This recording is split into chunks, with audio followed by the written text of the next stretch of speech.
सवाल उठ रहा है कि अमेरिका और इसराइल की ये जंग कब जाकर रुकेगी, क्योंकि कीमत पूरा मशरिक़ वस्ता अदा कर रहा है, फिर दुनिया अदा कर रही है। अमेरिका और इसराइली हमलों के जवाब में ईरान पहले दिन से खलीजी ममालिक में अहदाफ को ड्रोन्स और मिसाइल से निशाना बना रहा है और मुत्तहिदा अरब अमारात ईरानी हमलों का बुनियादी और सबसे बड़ा हदफ बना हुआ है। जहां दीगर खलीजी ममालिक के मुकाबले में ईरानी हमलों की शिद्दत और तादाद ज़्यादा है और ख़ास तौर पर दुबई को टारगेट किया जा रहा है, जिससे ग्लोबल हैसियत रखने वाले इस शहर में पैनिक की सूरत हाल है और एयरपोर्ट पर दुबई छोड़ने वालों का रश लगा हुआ है। और सवाल उठ रहा है कि मुत्तहिदा अरब अमारात या दुबई में ऐसा क्या है या ऐसी कौन सी वजह है कि ईरान ने अपने जवाबी हमलों का ज़्यादा रुख इस जानिब मोड़ दिया है और नेतन्याहू और ट्रंप की जंग की कीमत सबसे ज़्यादा मुत्तहिदा अरब अमारात अदा कर रहा है।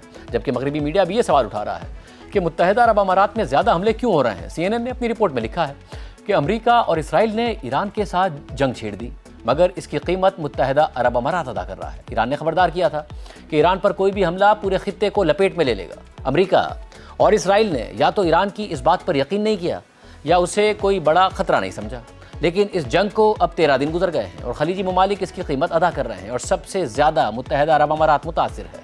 मुत्तहिदा अरब अमारात की वजारत दिफा के मुताबिक जंग शुरू होने के बाद से उसकी सरजमीन पर 1700 से ज़्यादा मिसाइल और ड्रोन्स दागे जा चुके हैं, जिनमें से 90% से ज़्यादा को इंटरसेप्टर्स, लड़ाका तैयारों और हेलीकॉप्टर्स ने मार गिराया है। अमरीकी सदर ट्रंप ने गुज़िश्ता हफ्ते CNN को दिए गए एक इंटरव्यू में तस्लीम किया कि ईरान का अपने अरब हमसाया ममालिक पर हमले करना जंग का सबसे बड़ा सरप्राइज़ था। इतवार को ईरान के पासदारान इनकलाब ने बताया कि वो अपनी 60% ताकत हमसाया अरब ममालिक में मौजूद अमरीकी अड्डों और स्ट्रेटेजिक मफादात के खिलाफ इस्तेमाल कर रहे हैं, जबकि बाकी ताकत इसराइल के खिलाफ इस्तेमाल हो रही है। रिपोर्ट के मुताबिक ईरान की तरफ से मुत्तहिदा अरब अमारात पर किसी भी खलीजी मुल्क से ज़्यादा प्रोजेक्टाइल दागे गए हैं और बज़ाहिर ये तादाद इसराइल से भी ज़्यादा है।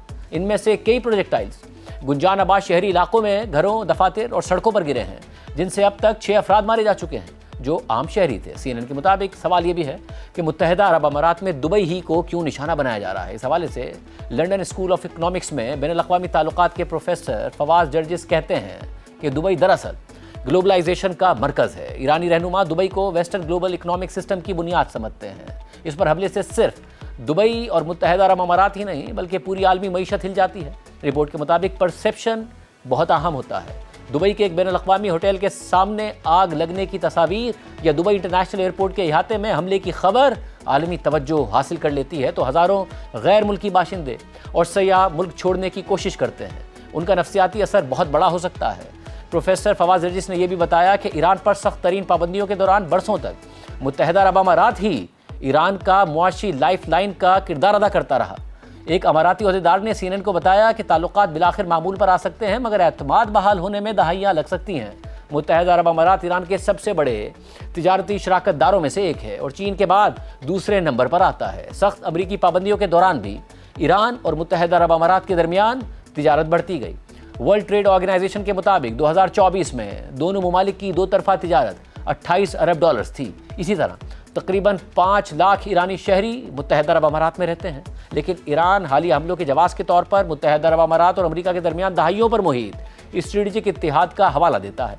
गुज़िश्ता साल अमेरिका की जानिब से अहम दिफाई शराकतदार करार दिए जाने के बाद मुत्तहिदा अरब अमारात ने वाज़ेह कर दिया था कि वो अपनी सलामती के लिए किस पर एतमाद करता है। मुत्तहिदा अरब अमारात ने अमरीकी लड़ाका तैयारों, हेलीकॉप्टर्स और फ़िज़ाई दिफाई निज़ाम पर अरबों डॉलर्स खर्च कर दिए। चैथम हाउस की सनम वकील कहती हैं कि अमेरिका और उसके इत्तेहादियों को नुकसान पहुंचाने की ईरान की ख्वाहिश के हवाले से मुत्तहिदा अरब अमारात कई पहलुओं से अहम हदफ बनता है। मुत्तहिदा अरब अमारात पर हमला करके ईरान न सिर्फ अमेरिका के एक अहम शराकतदार को निशाना बना रहा है, बल्कि ये पैगाम भी दे रहा है कि ऐसा मुल्क जो लाखों गैर मुल्की शहरियों की मेज़बानी करता है और आलमी फाइनेंस, एविएशन और तिजारत का बड़ा मरकज़ है, वो महफूज नहीं है। इसके अलावा जोग्राफियाई लिहाज से भी ईरान के लिए मुत्तहिदा अरब अमारात को निशाना बनाना निस्बतन आसान है।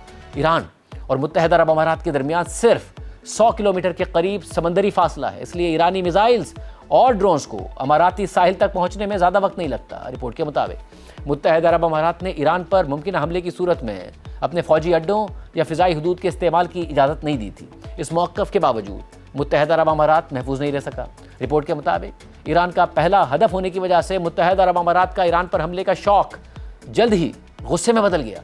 मुत्तहिदा अरब अमारात के अखबार दी नेशनल की एडिटर मीना अल उरेबी कहती हैं کہ جنگ شروع ہونے کی صبح لوگ واقعی بہت اپسیٹ تھے کہ اسرائیل اور امریکہ نے فوجی راستہ کیوں اختیار کیا، مگر بہت جلد جب ایران نے متحدہ عرب امارات اور دوسرے ممالک پر حملے شروع کر دیے تو غصہ اور ناانصافی کا احساس ایران کی طرف مڑ گیا۔